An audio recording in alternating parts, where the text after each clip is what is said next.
bahwa saya akan memenuhi kewajiban saya sebagai penjabat Bupati Takalar dengan sebaik-baiknya dan seadil-adilnya memegang teguh Undang-Undang Dasar Negara Republik Indonesia tahun 1945 dan menjalankan segala undang-undang dan peraturannya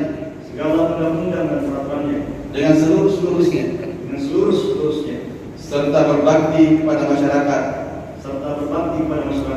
nusa dan bangsa. Rohaniwan disilakan kembali ke tempat.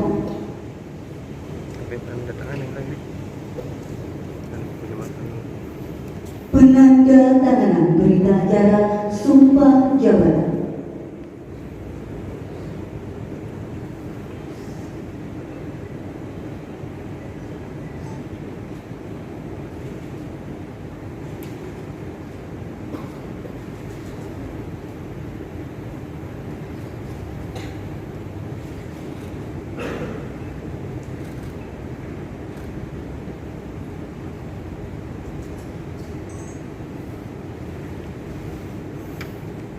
Terima kasih sudah nonton. Jangan lupa like, subscribe, dan share ya.